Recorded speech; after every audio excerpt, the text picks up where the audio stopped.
Welcome back to Your Real Estate Voice with Barb Schlinker. She is your real estate voice and the host of the program. And this is the weekly radio show that informs and educates you on how to buy or sell real estate. And it does it with Barb Schlinker, the owner and proprietor of Your Home Sold Guaranteed Realty.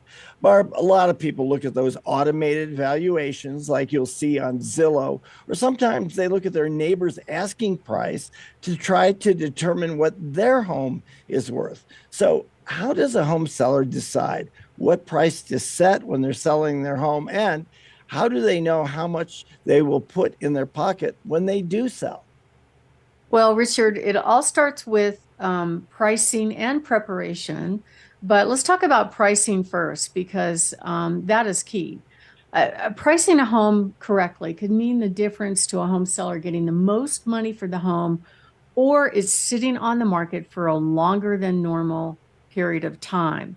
So, this is why if you price it too high, you'll have fewer showings, fewer buyers taking a look at the home, and maybe no offers or maybe a few amount of offers. If you price it on the low side, there will be some buyers that are going to come in with low offers, okay? But there'll be others that are looking at homes right now that see the value and they'll come in with their best offer if they really want the home. And usually I find that if you're kind of on the very realistic and low side, that's where you get the most money. And overpricing a home absolutely costs you more money and more time in the long run.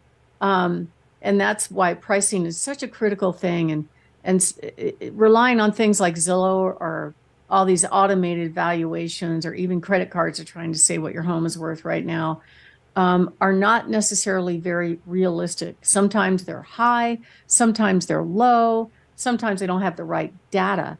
And in the end, if you overprice the home too much and slowly walk the price down, according to the National Association of Realtors, you'll actually net less money.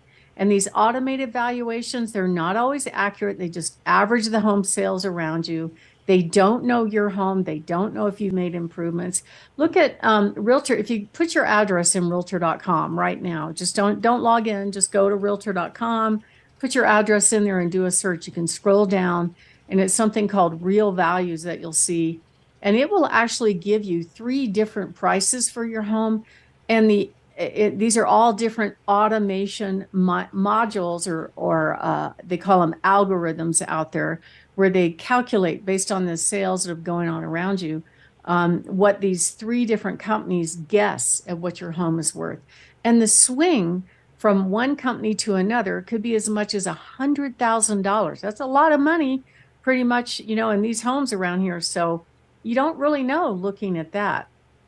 And I like to take a look at what I call the banks, or some of these government entities that take homes back in foreclosure. How come their homes always sell faster than the market? What is that reason? Well, first of all, they want a 30-day sale. They say they want a 6-month sale, but they don't want it sitting on the market that long. They are looking for pricing for a 90-day sale, but sometimes they'll price what I call very realistically, because there are holding costs with every property. We have to have the utilities on. The market could change. The listing could go stale. There's all these different things that could happen. And so they are excellent at making homes sell no matter what the market is. And they know that the longer it takes for the home to sell, they're going to net less money. That's why they get pricing right every single time. So I'm going to kind of share with you my little Goldilocks theory about pricing. So if you price your home too low, usually there's a reason for it. Like I had one last month that was really nice location, but it definitely needed some updating, especially with the main mechanicals like the boiler system, and it just had some things that the seller was unwilling to do. But had he priced it right on market, people would have picked it apart. Oh, it needs this, it needs that. Or they would have gone under contract and said, okay, we'll take the house, but we want you to pay for a brand new $30,000 boiler. And he wasn't willing to do that. So he liked my idea of pricing it very realistically. We priced it at 505. Similar sales are between 550 and 600. We had 87 people attend the open house, and it sold for 35,000 over asking price. But here's the best part. It sold as is. So he didn't have to fix anything up. He did make one repair, but that's because he wanted to. But the contract was as is, we'll take it. So that's why you get the most money when you price on the low side of what I call very realistic. Some people price low for condition issues. Like I had this one home in the summer that had a beautiful lot at back to a park with views, and they did all the basics to get top dollar. They did the flooring, the paint was fresh. It wasn't real fancy kitchen, but the bathrooms were updated enough where you didn't have to redo it. However, one of the bedrooms upstairs used to have an old deck. It was torn down, so it was just boarded up. The landscaping was pretty much dead. And you know what? We had a ton of people, 153 people at that open house, and it sold for 75,000 over asking price. So it does work. Now, if you price too high for a home that might be maybe over upgraded, in this case, the home sat on the market a long time. It was beautiful. I had a beautiful lot in a great location, one of the best school districts in town. Similar sales were between 900,000 and $1,050,000.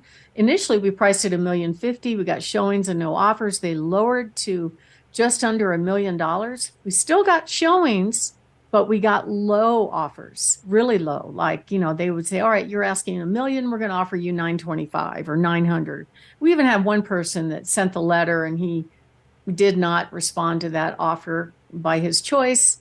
They sent an offer, and then afterwards they put a letter in the mailbox to him saying, that was our dream house. We really wanted it. So he came back and offered them some negotiation, and the buyer came back and said, never mind, we're going to buy a new house, right? So you never know. But I think what I learned from that is this home, they had put a lot of money in the kitchen and a lot of money in the master bath. They were both beautiful with the nicest finishes that you could imagine. And it had a beautiful lot that backed to open space with nice views, big lot. You're not going to get that in new construction. You're going to get an average lot, but everything's going to be fresh and new. So multiple times they lost out to new construction, and their ultimate buyer, they ended up selling the home for about 3% below asking price. But it took 3 months. Okay. Had he priced it right there at that realistic number early in the game, he probably wouldn't have had to wait all summer. But that was his choice, and it's fine. He was okay with that. So the pricing at just right is what I call the Goldilocks price range. So here's another example of a home that I just sold where similar sales they had a wide range. It was surprising to me. In the neighborhood, same square footage, the similar sales price range was between 475 and 570. It was almost $100,000 swing. And I said, well, we could push it high if you want. It depends on your timeline. He goes, no, I want to get this done. And so he decided to price it very realistically, which was at $499. So at the open house, this closed just a few weeks ago. We had 36 people attend the open house. We went on to show it to another 11 buyers, and within a week, we sold it just over full price. And they were able to stay after closing for a month, which is something home sellers really, really like if that's their plan. So pricing it just right is the way you get the most money. And that's what we help our clients do. We actually evaluate similar sales. We look at your current competition. We put our buyer's hat on and say, all right, if I'm a buyer right now, which home would I pick? And we can help with the marketing because that's one of the things that we really excel at. So if you are thinking of making a move and you'd like us to come by and give you a free in-home consultation on what to do and what not to do to get your house ready for sale, we'll go over all the closing costs, show you exactly how much you'll put in your pocket, show you our buyers, including our cash buyers, that will make an as-is offer and give you a great idea how much you'll put in your pocket. Call us at 719-301-3900 or go to barbhasthebuyers.com. My name is Barb Schlinker. I am the host of this show, Your Real Estate Voice. And I'm also a broker owner of Your Home Sold Guaranteed Realty. Barb has the buyer's team. And when we come back, we are actually going to go over all the typical closing costs that you can expect when you sell your home. That way you can easily calculate about what you're going to put in your pocket without doing all the math. And then we'll go over kind of what's normal and what's not normal in closing cost. Richard? You're listening to Your Real Estate Voice. That's Barb Schlinker. She is your real estate voice and the owner and proprietor of Your Home Sold Guaranteed Realty. And if you're thinking of making a move, call Barb at 719 301 3900 or visit barbhasthebuyers.com. Barb, we're talking about what it costs to sell a house. Now, I know there are fluctuations in selling costs. Share with us your sell your house calculator. Well, Richard, there are various closing costs that you can expect when you sell a home, but you could do a really quick calculation. But basically take a commission. Most people charge somewhere around 6%. It does fluctuate. And then put another percent on top of that for the normal closing costs, which would be settling up property taxes, title insurance, and a small closing fee. And if you have an HOA, there's an HOA fee. So that's kind of a quick story of about 6 to 7% are pretty much normal closing costs that you could calculate. But actually, your biggest expense typically for most people, if they have a current balance on their mortgage, is their mortgage, getting that thing paid off, which all liens against the property have to be paid off out of the closing. There's also some various costs that could take place. One of them is HOA. So if you're in a community that has a homeowners association, you need to make sure your agent really understands what's in the contract, because there's some gotcha fees in paragraph 15. It's customary for the home seller to pay what they call the HOA status letter, which they get a letter from the HOA verifying that the homeowner's dues are current. And typically what they charge for that document is about $350 to $400. But there's some other fees in there, like the buyer transfer fee. Sometimes they'll have reserves that they want to set aside in each HOA for each homeowner. And those should not be a seller cost, but I honestly think some agents don't really even know what's in the contract. So they just check that the seller pays everything. And that could stack up to be almost $1,000 or more if you don't hire an agent that really understands contracts and what those mean inside the contract. So that's an important thing to watch for. But if you have an HOA, you can plan on at least about $350 for the status letter and to settle up the HOA dues, which most of the time they're prepaid and you're going to get a credit back. But I recently, in fact, this week, have a closing. And when we got the settlement statement back from title, there were a ton of mistakes. It wasn't the title company I normally use, but it was just seemed so careless. It was like, okay, this buyer's paying cash and you've got all these fees in there for a loan. Why is that there? Oh, sorry. That's just an automated thing. It's like, you know what? Pay attention. You're a professional.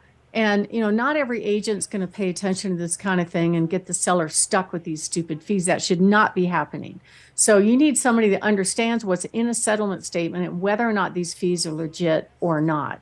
And that's part of what we do for our clients. So picking the right agent that understands pricing, preparation, promotion, how to read a settlement statement will make the difference as to whether or not you have a successful sale or you're happy or not happy in the end. Another thing that we see on closing costs, of course, or if you negotiated in the contract to pay some of the buyer's closing costs, they will show up there too. So you have to factor that into your bottom line. And that's part of the services that we provide our seller. We talk about what they're going to net up front when we meet them.